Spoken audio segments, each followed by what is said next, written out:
Hey guys, welcome back. कैसे हैं आप लोग? आई होप कि आप सब लोग बहुत बहुत बहुत ही अच्छे होंगे। शाम के 7 बज रहे हैं, थके हुए तो हैं बट इट्स ओके। बच्चे बड़े हो जाएंगे एक दिन तो थकान भी शायद कम ही होगी, कि मेहनत भी कम करनी पड़ेगी।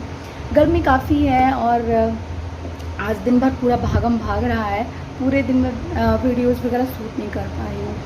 और आज मुझे बार बार एक चीज़ की याद आ रही है। गर्मी का एक दिन याद आ रहा है, मायके में जो स्पेंड किया था शादी से पहले। तो बहुत मिस कर रही हूँ उस मोमेंट को। बार बार याद आ रहा है, बार बार चेहरे पर मुस्कान से याद आ रही है। सोचा चलो आज मैं शेयर करती हूँ, क्योंकि कहीं ना कहीं आप लोगों से पहले की वीडियो मैं ही देखती हूँ। तो एडिट करते टाइम कई बार देखती हूँ एंड अपलोड करने के बाद भी कई बार देखती हूँ। एक मेमोरी की तरह मैं इसे रखती हूँ अपने पास, तो इन फ्यूचर मैं इसे देख भी लूँगी। तो मैं एक गांव से बिलोंग करती हूँ एंड गांव में होता है ना कि बहुत हरियाली होती है, सबके घर के पीछे वो पेड़ पौधे होते हैं। क्योंकि मेरे गांव में ऐसी कोई बात नहीं थी। मेरा गांव जो है वहाँ पे मकान बहुत ज़्यादा है, मतलब कि उस टाइम भी अभी भी। और हरियाली थोड़ा गांव से बाहर निकलने के बाद मिलती थी। तो मेरी एक बुआ थी। मैं ज़्यादातर मैं अपने बुआ लोगों के साथ ही मैंने टाइम स्पेंड किया, क्योंकि भाई बहनों में सबसे बड़ी थी तो सब मेरे से छोटे थे। और मेरी पटीदारी जो होती है ना, मतलब पड़ोसी जो होते हैं गांव में, हम लोग बिहार में पट्टीदारी बोलते हैं पड़ोसियों को। उसमें सबसे ज़्यादा मेरी बुआ लोग ही थी। बगल में 4 बुआ, पीछे 4 बुआ, इस टाइप से था। तो सब कुछ लोगों की शादी हो चुकी थी, बट 1 2 3 बुआ लोग अभी बची हुई थी, जिन लोगों के साथ मेरा जो टीन एज है वो स्पेंड हुआ। लाइक मैट्रिक के बाद मैं धीरे धीरे मैच्योर हुई, तो उन्हीं लोगों के साथ ग्रो हुई। तो गर्मी का एक दिन था और मुझे बहुत याद आ रहा है वो दिन। एंड उन बुआ को भी मैं बहुत ज़्यादा मिस कर रही हूँ, जिनके साथ मैंने वो टाइम स्पेंड किया था। एंड वो एन्जॉयबल मोमेंट बन गया था एक तरफ से मेरी लाइफ में। मुझे जब भी अकेले में याद आता है तो मेरे चेहरे पे हंसी आ जाती है। तो मेरे घर के पीछे मेरी बुआ रहती थी, मेरी पड़ोस की बुआ रहती थी। और उनके घर के पीछे, तो जैसे कि मैंने बताया ना कि गांव में ज़्यादातर लोगों के घर के पीछे कुछ पेड़ पौधे, उनके घर के पीछे एक अमरूद का पेड़ और एक पपीता का पेड़ था। पपीता का पेड़ बहुत लंबा सा था और बहुत बहुत मतलब आता था, उस पर पपीता बहुत आया था। तो हम लोग अक्सर क्या करते थे गर्मी के टाइम में, दोपहर में या इवनिंग में पपीता तोड़ते थे, उसके टुकड़े टुकड़े काटते थे और भुजिया बनाते थे, और फिर आराम से ऐसे सर्कल में बैठ करके खाते थे और मज़े करते थे। बहुत सारी गप्पे लड़ाते थे, कई बार मूवीज़ वगैरह देखते देखते ये सब हो रहा होता था। तो एक बार दोपहर में डिसाइड हुआ कि चलो तोड़ते हैं। पपीता तोड़ने गए हम लोग, मैं और मेरी वो बुआ, हम ही दोनों गए थे। तो उनके घर के पीछे एक टूटी हुई चेयर थी, जिसकी एक टांग नहीं थी, 3 थी।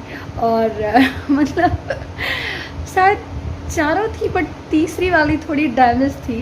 और उनके चूँकि पपीता का पेड़ था तो वहीं पे बांस रखा हुआ था, जिससे तोड़ते थे लोग। या बांस नहीं, बांस को बीच से फाड़ करके बाती था, हाँ, उससे तोड़ते थे हम लोग।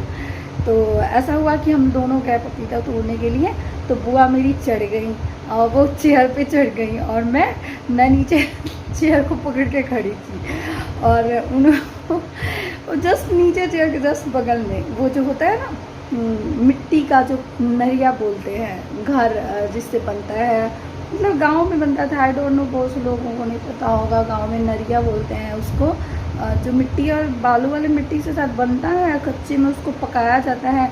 कुछ इस तरीके का शेप होता था, एक के ऊपर एक रख के और छत बनाई, मतलब ऐसे ढलान वाली वो बनती थी। तो वही रखा हुआ था बगल में, टूटा फूटा पुराना घर जो टूटा हुआ था ना, तो उसमें का निकाल करके साइड में रखा था। और जस्ट साइड में चेयर लगाई और उस पर चढ़ गई बुआ। और बुआ का वज़न अच्छा खासा था एंड हाइट भी काफ़ी अच्छी खासी थी, बहुत लंबी और बहुत तगड़ी बुआ थी मेरी। तो फिर वो बांस लेकर के खड़ी, ऊपर खड़बाती लेकर के वो ऐसे पपीता को तोड़ने के लिए उसके जड़ के, उसके जो वो होता है ना, जड़ नहीं बोल सकते उसको, मतलब हल जो होता है वो जिस डंठल में लटका होता है ना, उसकी जड़ पे लगा करके उन्होंने ऐसे किया जोर से, ताकि पपीता गिर जाए। और मैंने उनकी चेयर पकड़ रखी थी। फिर क्या हुआ कि ऊपर से एक साथ 2 पपीता, और वो भी बड़े बड़े वाले टूटे। लेकिन वो पपीता नीचे आता, इससे पहले नीचे कांड हो गया। कांड ये हुआ कि वो जो कुर्सी की डैमेज वाली पहिया थी, मतलब पैर थी, वो टूट गई और बुआ मेरी वो जो नरिया रखी थी उस पर गिरी बहुत धम से। अब चूंकि वेट था उनका तो वो गिरी भी धम से, उनको लगी भी जोरों से नीचे और ऊपर से पपीता आके उनके कान पे ऊपर से पपीता आके उनके कान पे गिरा धम धम। और बेचारी को अच्छी खासी चोट लगी और जो बाती जिससे उन्होंने तोड़ी थी ना वो आकर के और मेरे गाल पे लगी और वो यहाँ से यहाँ तक ऐसे घिसट सी गई। एक सेकंड कॉल आ रहा है शर्मा जी का। तो बीच में शर्मा जी ने कॉल कर दिया, यार थोड़ा सा मज़ा ख़राब कर दिया। उन्होंने कॉल कर दिया था पूछने के लिए कि क्या सब्ज़ी चाहिए। तो मैं कहाँ पे थी, हाँ, तो वो मेरी बुआ जो थी उनका बैलेंस थोड़ा सा बिगड़ा, वो गिरी नीचे नरिया पे। और वो नरिया जो होता है ना, जो पुराना हो जाता है ना तो टूट जाते हैं बीच से, तो कुछ चुभीली सी हो जाती है धारियाँ उसमें। और वो एक के ऊपर रखे हुए थे, अगर वो हमारे शरीर में कहीं भी लगते हैं, हाथों पे, चेहरे पे, कहीं पे भी, तो या तो कट जाएगा ऐसे लगते या फिर दुख जाएगा, मतलब जोरों से लग जाएगा। तो ऐसे बेचारी को नीचे तो लगाई और ऊपर से वो ऊपर से वो पपीता जो बड़े बड़े गिरे ना वो उनके कान पे गिरे और वो अपने कान ऐसे पकड़ के बिल्कुल सुनने सी हो गई। और इधर उनको कौन देखे, मेरे साथ भी हो गया कि खून इतना दूर चिपचिपा सा हो गया मेरा और वो कान पकड़े उठ रही है।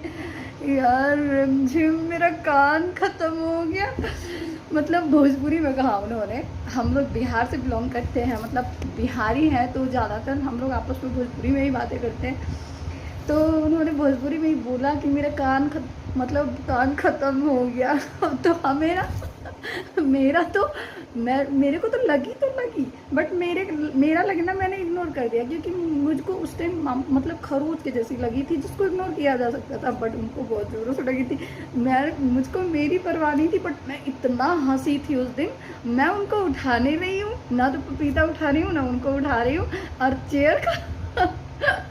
चेयर में एक टांग पे नीचे झुका पड़ा है और उसका एक हैंडल पकड़ी हुई हूँ और हंसे जा रही हूँ कुछ ऐसा हुआ था उस टाइम। ऐसे ना जाने कितने सारे मोमेंट्स मतलब गुजारे अपनी लाइफ में। और बुआ लोगों के संग कई बार खेतों में घूमने गए, कई बार गन्ने के टाइम में गन्ने खाने गए।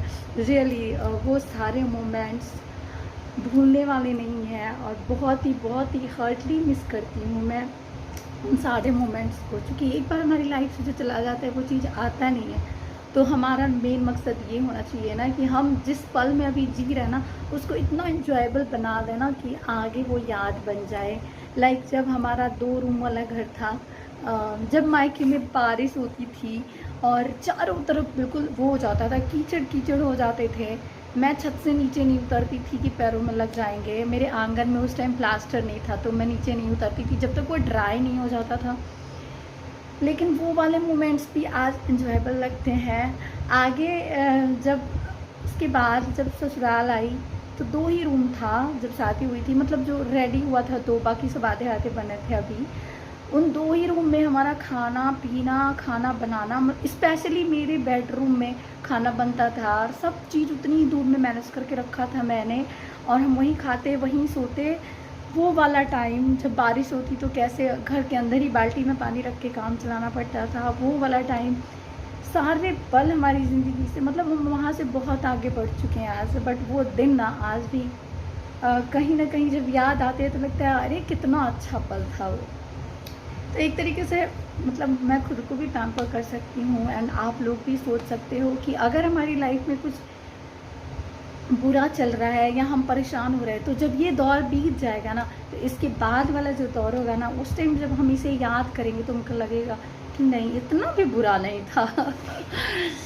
सो गाइस ये थी कुछ यादें जो मन किया साझा करूं, या यूँ कहूँ कि मन किया कि इन यादों को अपनी जुबानी कैप्चर करके रखूं, तो वो मैंने कर लिया।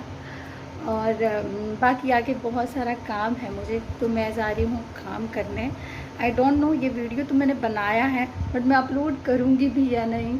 अगर मन करेगा तो कर दूँगी, नहीं मन करेगा तो सेव करके रख लूँगी खुद के लिए, अपने आप के लिए। और चलती हूँ, बाय, खुश रहिए, अपना ख्याल रखिए और अपने प्रेजेंट को जितना हो सके उतना एंजॉयबल बनाइए।